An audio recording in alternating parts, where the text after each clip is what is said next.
un discurso del primer ministro de la República Islámica de Pakistán, Su Excelencia Imran Khan. Pido protocolo que acompañe a Su Excelencia. Tengo el gran placer de dar la bienvenida al señor primer ministro de la República Islámica de Pakistán, a quien invito a dirigirse a la Asamblea General.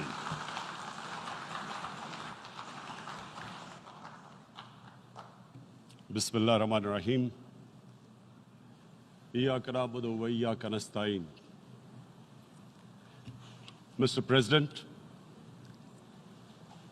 Honorable Secretary General, Excellencies, ladies and gentlemen, I feel honored today to represent my country at this Forum of World Leaders, where we have a chance to discuss problems that the world is facing. I want to talk about a lot of problems, but just 4 today. And I especially came to this forum despite a difficult time in my country, facing challenges. I would not have come, but because I feel that there are some very urgent problems which the world must address. So first of all, I start with climate change. So many leaders have talked about climate change. But Mr. President, I feel that there is a lack of seriousness. Perhaps world leaders some of the leaders who can do a lot, do not realize the urgency of the situation. We have a lot of ideas, but as someone said, ideas without funding is mere hallucination. Pakistan, I'll give you start with my own country. Our country is amongst the top 10 nations in the world which are most affected by climate change. We depend upon our rivers. We are mainly an agricultural country. And 80% of the water in our rivers comes from our glaciers. The glaciers not just on the Pakistani side, even India. The river, the 80% of the water in Ganges and the Indian rivers also comes from the glaciers, from the Himalayan glaciers, Karakoram, Hindu Kush. And these glaciers are melting at quite a rapid pace. We detected already 5,000 glacial lakes in our mountains. And if this keeps going, if nothing is done, we are scared that humans are facing a huge catastrophe. In my country, when my party came to power in the province of KP, we planted 1 billion trees in 5 years. Now we've set ourselves a target of 10 billion trees in Pakistan. Idea being to counter the effects of global warming. But one country cannot do anything. This has to be a combined effort of the world. My optimism comes from the fact that humans, the Almighty has endowed humans with great powers. We can do anything, provided our survival instinct is stirred up. And this is really what I hope that the United Nations will take a lead in this. There must be more emphasis. Richer countries must be pushed. Countries that are responsible for, mainly are responsible for greenhouse gas emissions. They must be pushed because our country contributes minuscule amount to greenhouse gases. So I feel that the United Nations must take leadership in this. My second issue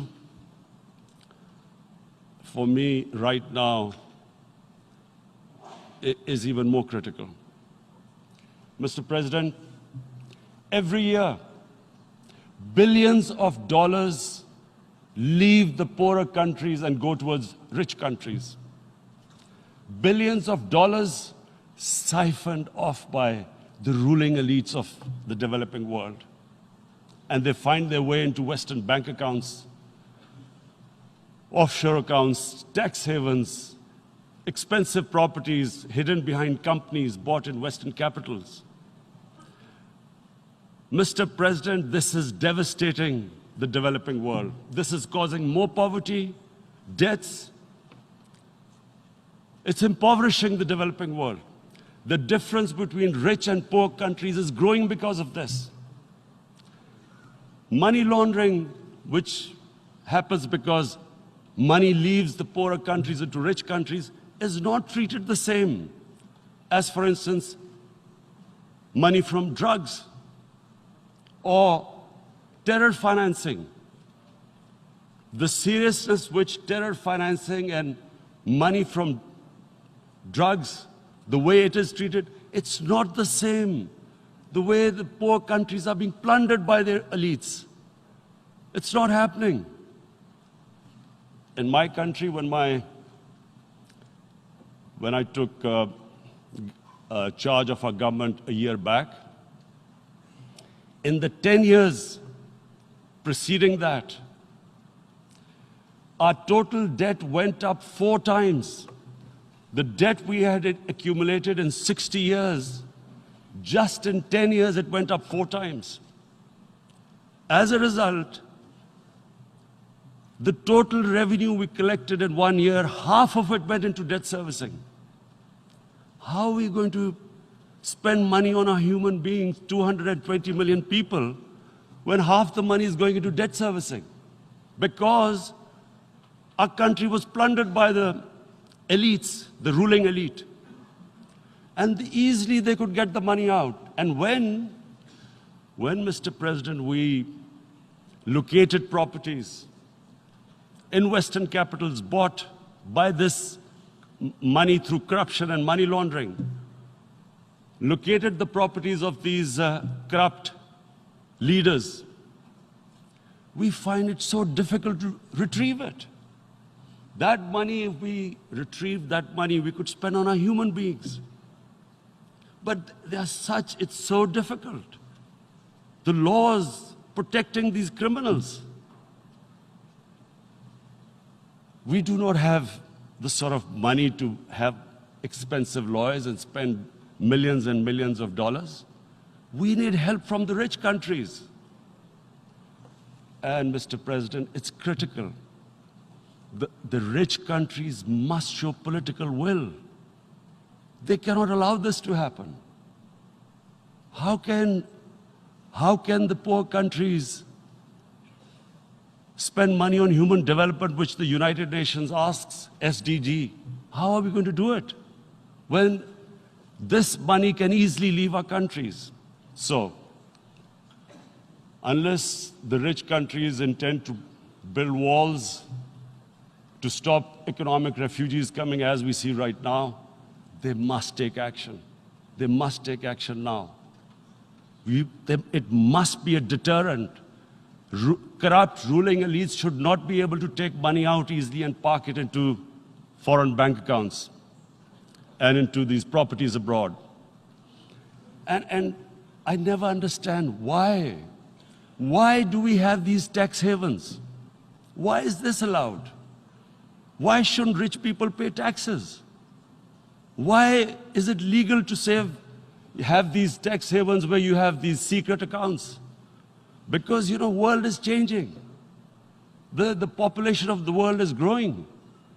Sooner or later, you're going to have a crisis. If the poor get poorer and the rich get richer, there is going to be a crisis sooner or later.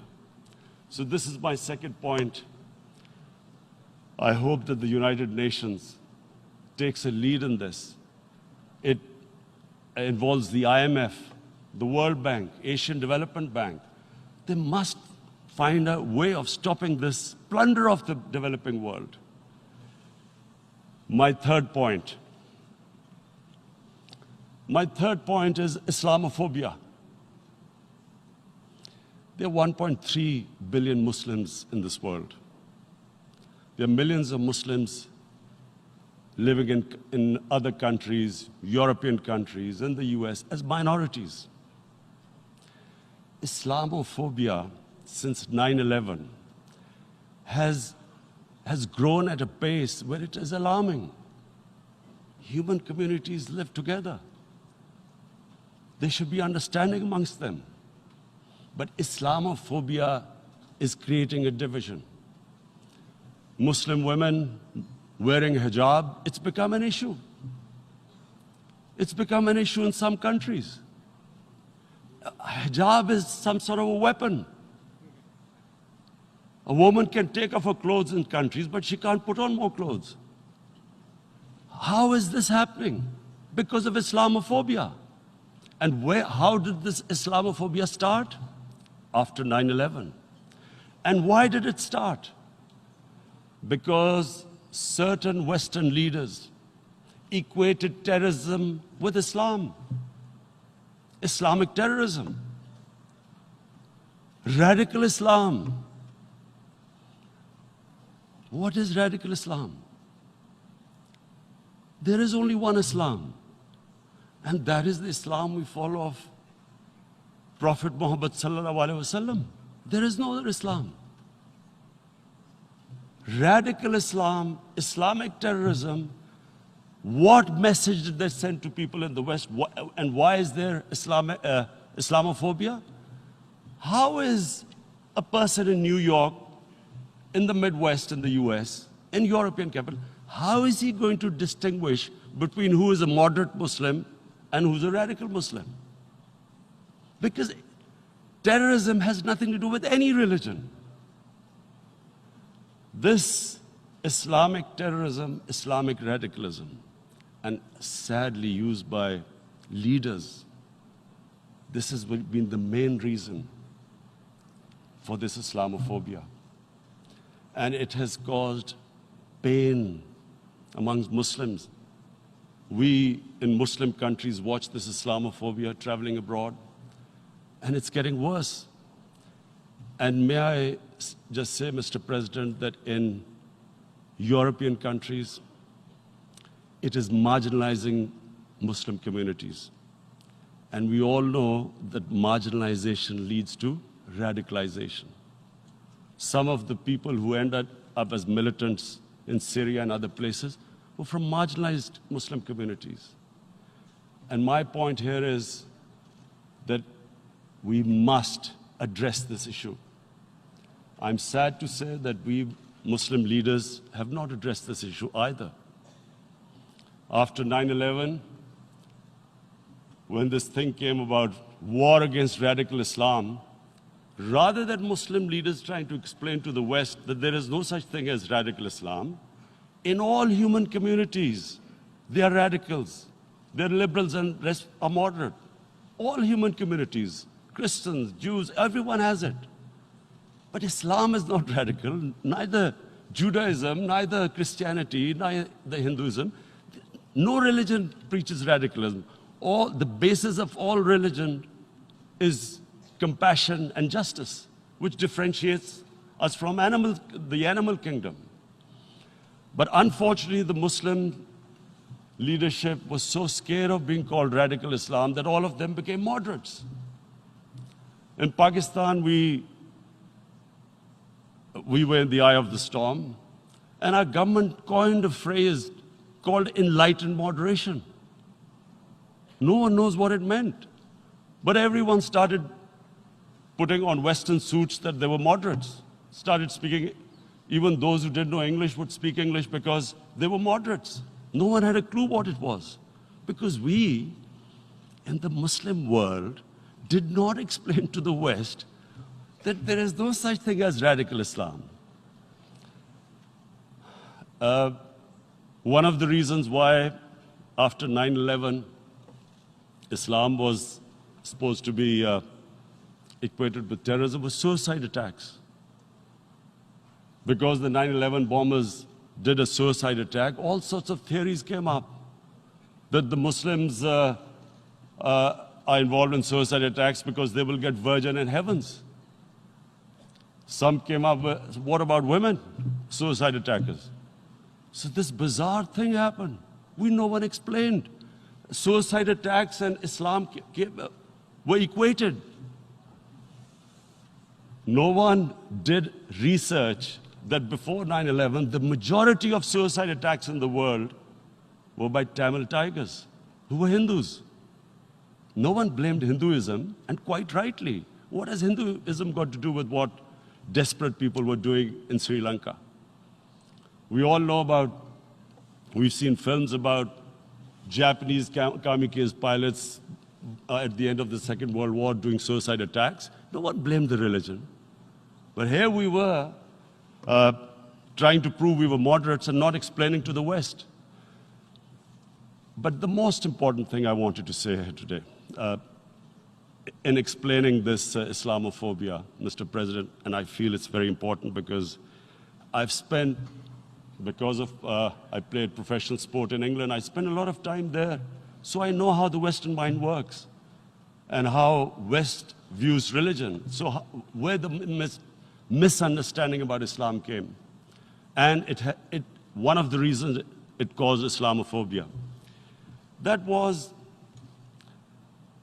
in 1989, this book was published, maligning, insulting, ridiculing our Prophet Muhammad sallallahu alaihi wasallam.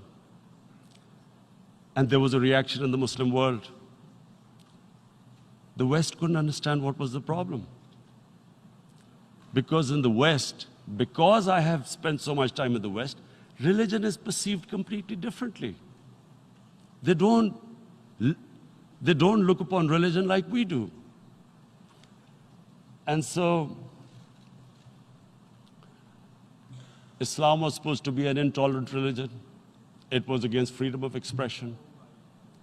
And Islam took a real beating 30 years ago. I still remember it became a watershed. And every 2 or 3 years, someone would malign our Prophet, peace be upon him. There would be a reaction by the Muslims. And again, it was Islam, an intolerant religion. Again, this time, I blame a certain section of the people in the West who deliberately provoked this, knowing the impact it would have. But the majority of the people in the West didn't understand. This is where, again, Muslim leadership let the Muslims down. We should have explained to them what our Prophet, peace be upon him, means to us. So in 1 minute, I'll try and explain what he means to us. Our Prophet was the witness to the divine book, the Holy Quran. The Holy Quran is the book of guidance for Muslims, and the Prophet's life was living the Quran. He was an example of what the Quran guided us to be. So he is the ideal we all try to get to. The Prophet created the state of Medina, the first state in Islam. That state was the basis of a Muslim civilization which became the predominant civilization for the next 700 years. And what was that state?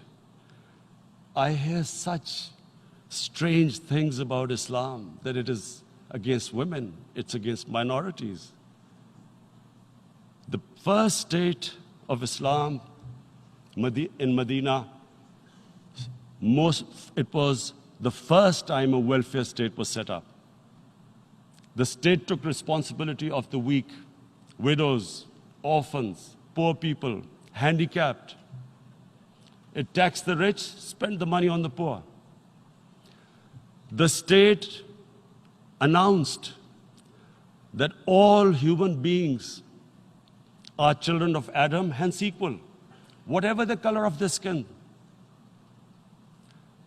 the state announced, the Prophet announced that, and slavery, the whole system depended on slavery as it did for many years in the Western societies.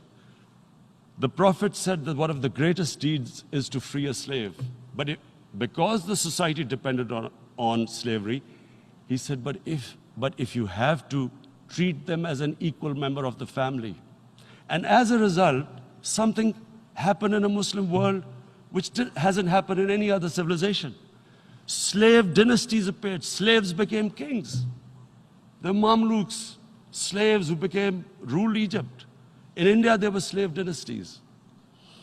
And then, with minorities, again, you hear that Islam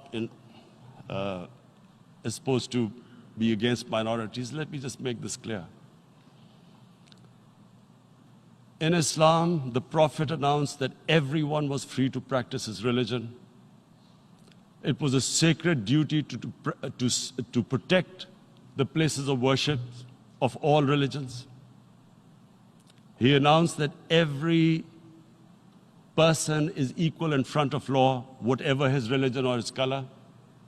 And this incredible case, and I always quote this, that the fourth Khalifa, the head of state of Medina, he lost a court case against a Jewish citizen. So, number one, it showed there was a rule of law, no one was above law. And number two, that a Jewish citizen was an equal citizen. So, Mr. President, when a Muslim society is unjust to its minorities, it is going against the religion of Islam and our Prophet, peace be upon him. So, it is important to understand this. The Prophet lives in our hearts. When he's ridiculed, when he's insulted, it hurts. As we human beings understand one thing, the pain of the heart is far, far, far more hurtful than physical pain. And that's why the Muslims react. And I always thought that if I ever had this stage, I would try and explain this to the world community, especially to the Western community, because having lived in the Western community, people didn't understand this.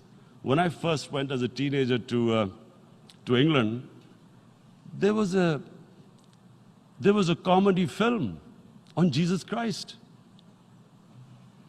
It's unthinkable in Muslim societies. So we need to explain that, look, in a human community, we must be sensitive to what causes pain to other human beings. We have,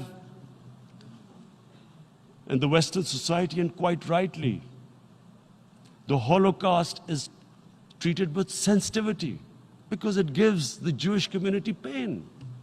That's all we ask, that do not use freedom of speech to cause us pain by insulting our Holy Prophet. That's all we want. And now, the number fourth point, Mr. President, and this is the most critical point, is the reason why I especially came here. It is about what is happening in Kashmir. Before I go on this, I want to make one thing clear, that when we came to power, my first priority was that Pakistan would be a country which will try its best to bring peace. We had been through this war on terror. We joined the United States war on terror after 2001. And Pakistan went through one of its worst periods where 70,000 Pakistanis died and over 150 billion was lost to our economy. And Mr. President, I opposed the war because in the 80s, Pakistan had joined the Western countries in what was the freedom struggle then in Afghanistan against the Soviets. And it was funded by the Western countries. These Mujahideen groups, which were treated in guerrilla warfare, were trained by Pakistan Army, funded by the Western countries, and especially US, and they waged what was a freedom struggle in Afghanistan. The Soviets called them terrorists. We called them freedom fighters. 1989, the Soviets retreated. The Americans packed up and left. Pakistan was left with these groups. Come 9/11, Pakistan joined the United States in this war on terror. And now our government was supposed to, the reason why I opposed joining this war, because here we had indoctrinated them in jihad, meaning freedom struggle against foreign occupation. Now, because we had joined the US, and the US had occupied Afghanistan, now we were supposed to tell them that, no, this is not freedom struggle and jihad, it's terrorism. So that's why I tried to tell then government that, stay neutral, because you will have leverage over them. You will be able to control them. But if you join them, you become collaborators, and they will attack you, which is what happened. They turned against us. We went through a nightmare. 70,000 people killed in a war we had nothing to do with. No Pakistani was involved in 9/11. Taliban were in Afghanistan. Al-Qaeda was in Afghanistan. What had we to do with it? 70,000 Pakistanis died. So when we came to power, we decided that we would dismantle what was left of these groups. And this decision was taken not just by us, but by all the political parties in Pakistan. Unfortunately, they didn't implement it. So we came to power, we decided to implement it, and we dismantled whatever was left of the groups.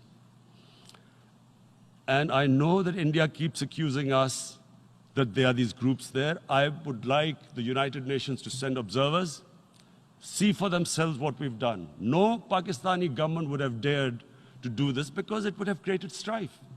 But we decided that there would be no militant organizations in Pakistan. So I need to give you this background and to what I'm going to say later on.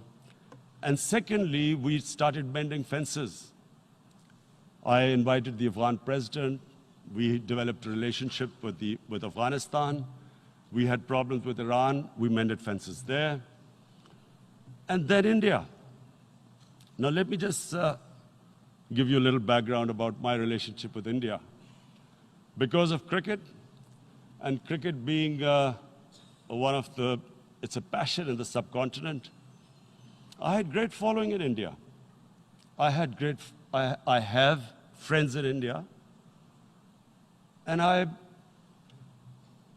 I loved going to India. So immediately, when my party came to power, the first thing we did was to immediately reach out to India. And I spoke to President Modi, and I said, look, we have similar problems. Climate change, poverty, let's get together. Let's resolve our differences through trade. Let's build a relationship on trust.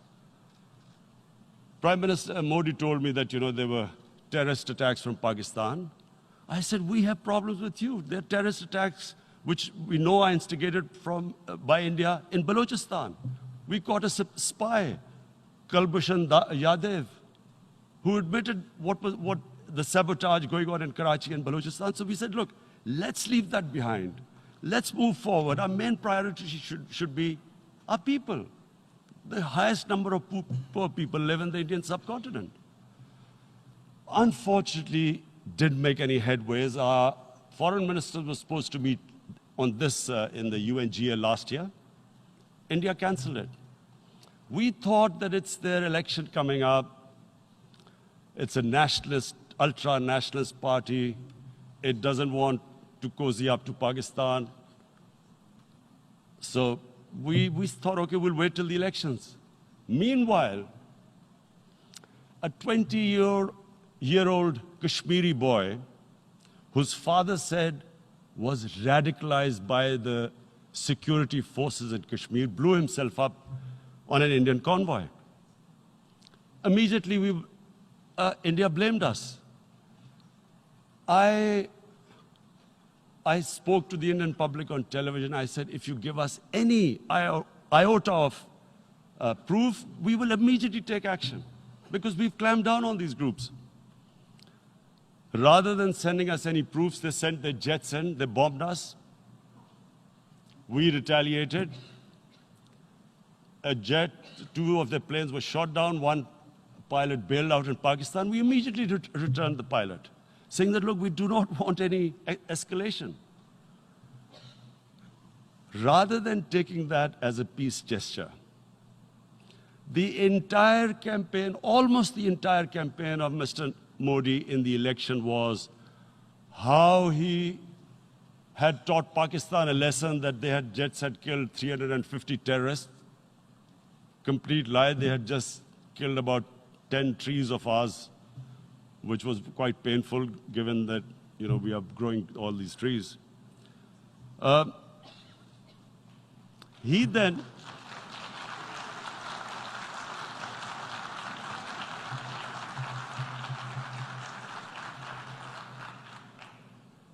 the election campaign, Mr. Modi used words like, this is just a trailer, the movie is about to start. I went into Pakistan and taught them a lesson. This was the election campaign.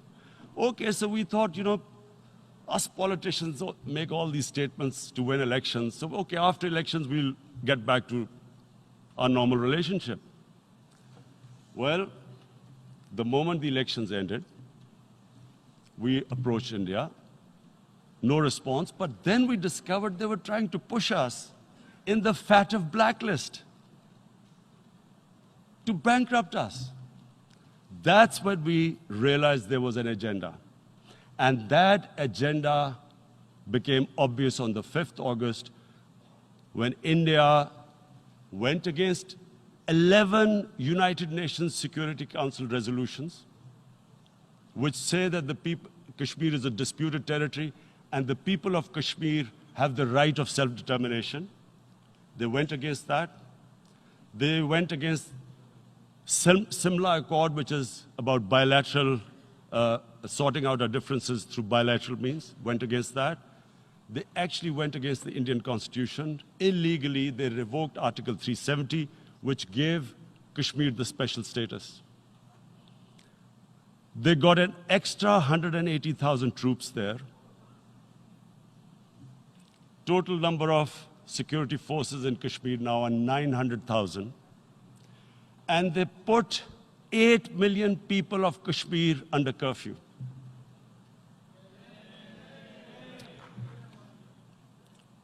Mr. President,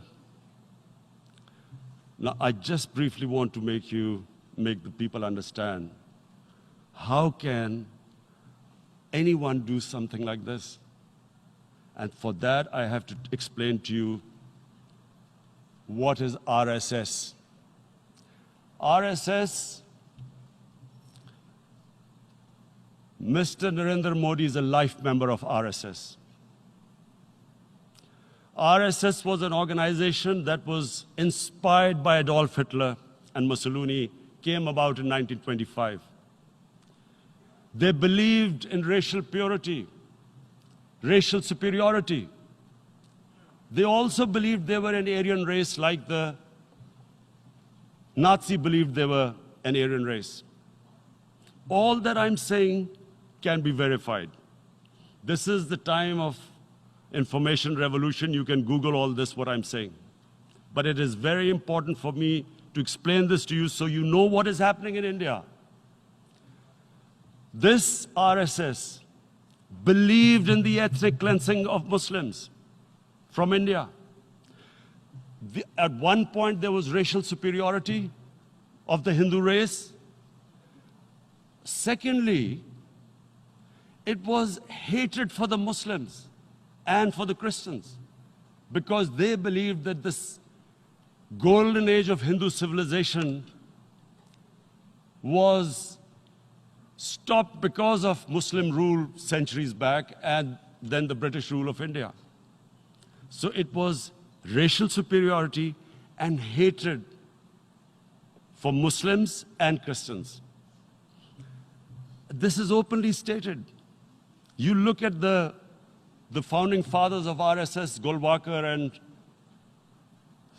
Savarkar. Just Google them and you'll find out. And this ideology of hate is what murdered the great Mahatma Gandhi in 1948. It was this ideology of hate that made Narendra Modi in 2002 do a pogrom against Muslims in Gujarat when he was the chief minister. He allowed 3 days for these RSS goons who were inspired by the Hitler brown shirts. They actually wear brown shirts. This RSS, the Congress Home Minister gave a statement that in RSS camps, terrorists are being trained. And these terrorists butchered 2,000 Muslims and 150,000 Muslims were made homeless. Narendra Modi could not travel to the US because of that. And I need to make you understand this background before I explain to you that what sort of a mindset would lay siege to 8 million people with 900,000 troops. Women, children, sick people, locked in as animals. In fact, of what I know of England, if 8 million animals were locked in, the RSPCA would have made a lot of noise about it. These are human beings.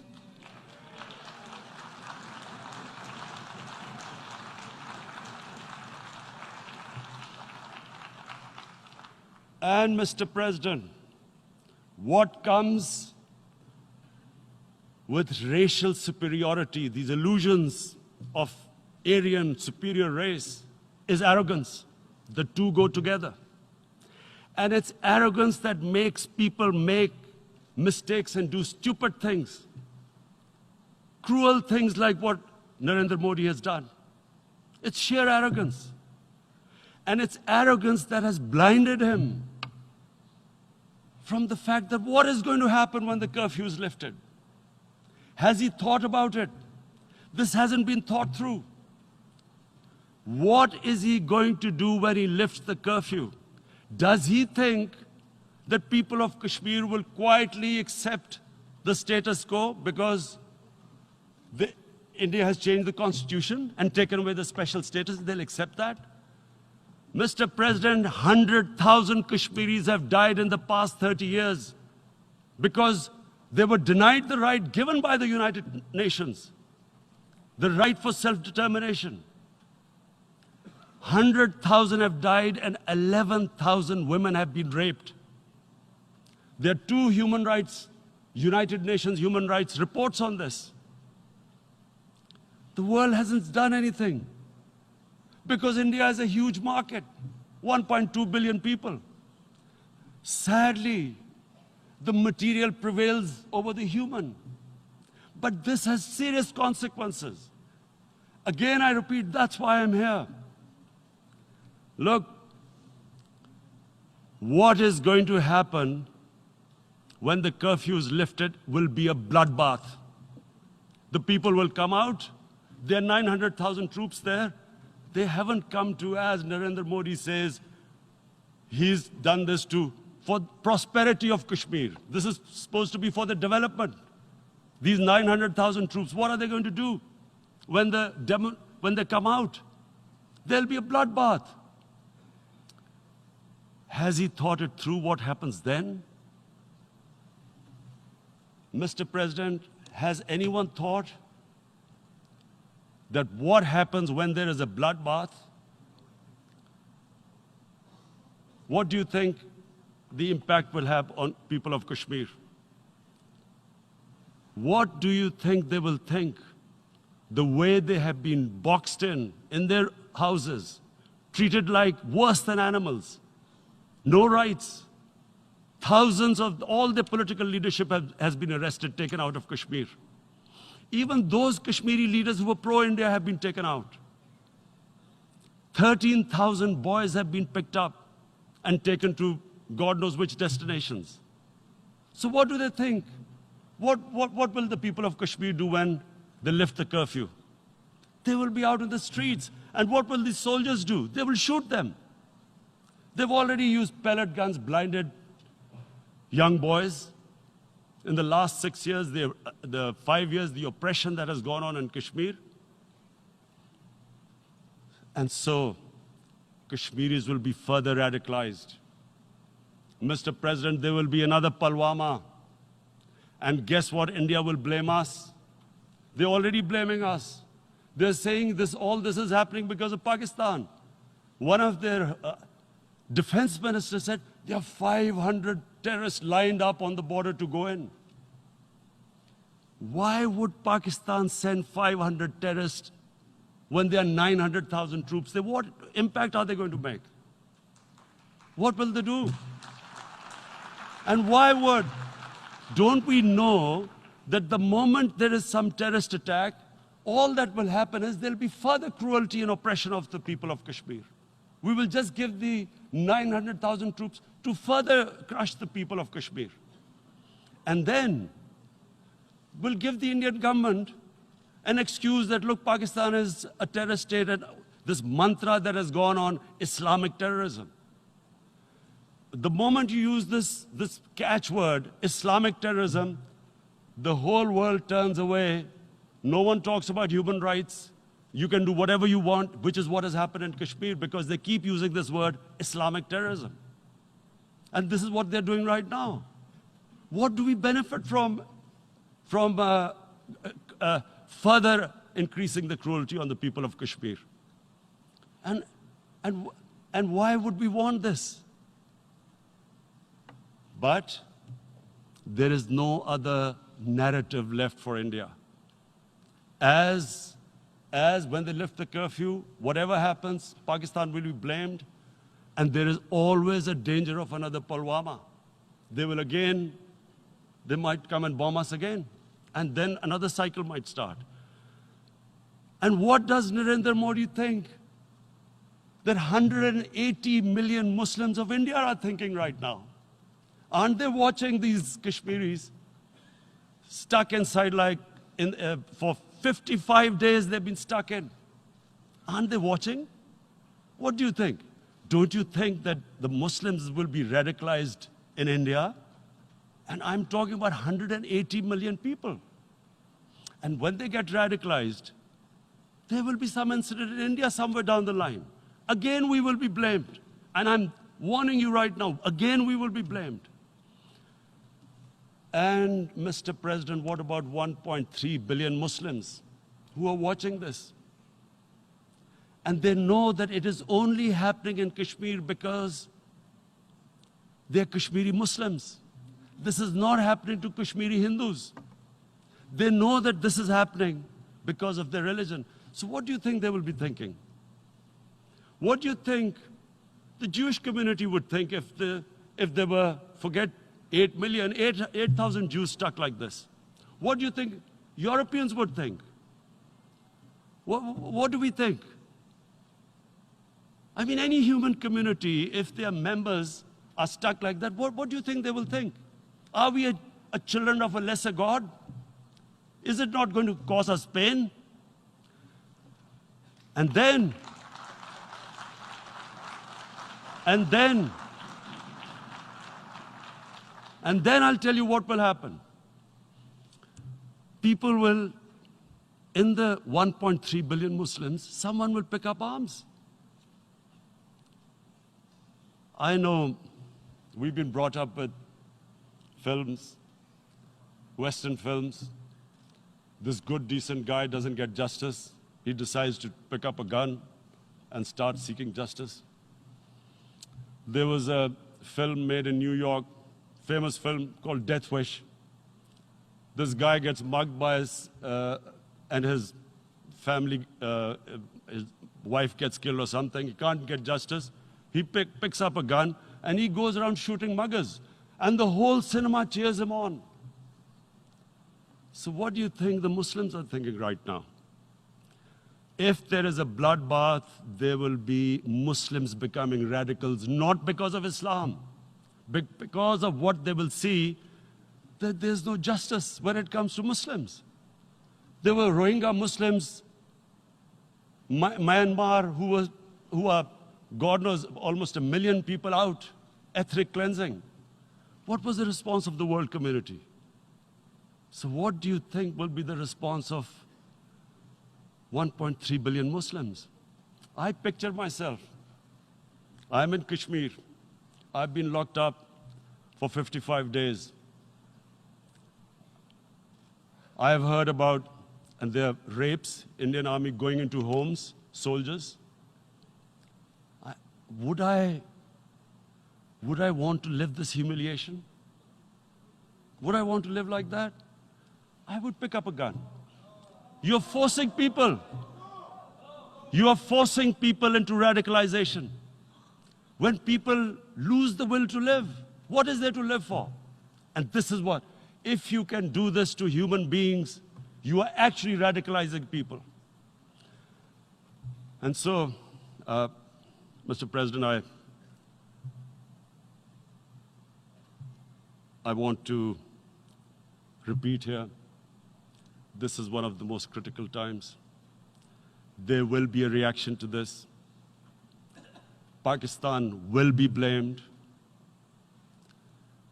2 nuclear-armed countries will come face to face like we came in February. And before we head in that direction, the United Nations has a responsibility. This is why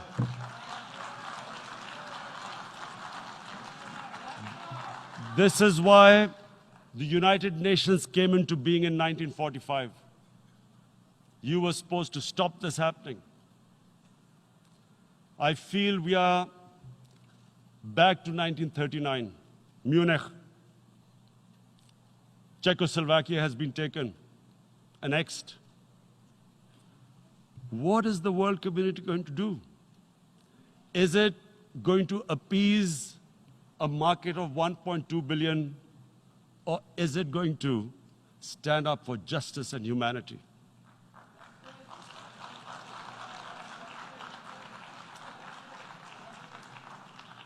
If this goes wrong, you hope for the best, but be prepared for the worst.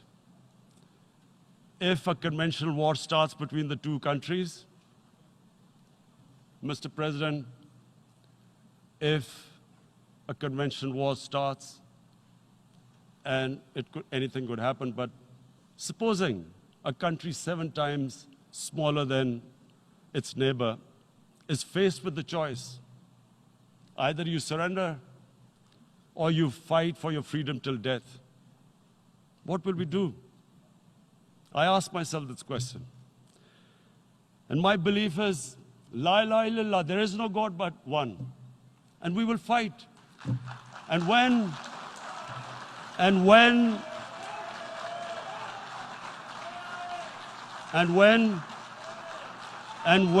a nuclear-armed country fights to the end, it will have consequences far beyond the borders. It will have consequences for the world, which is why I repeat I'm here. Because I'm warning you, it's not a threat, it's a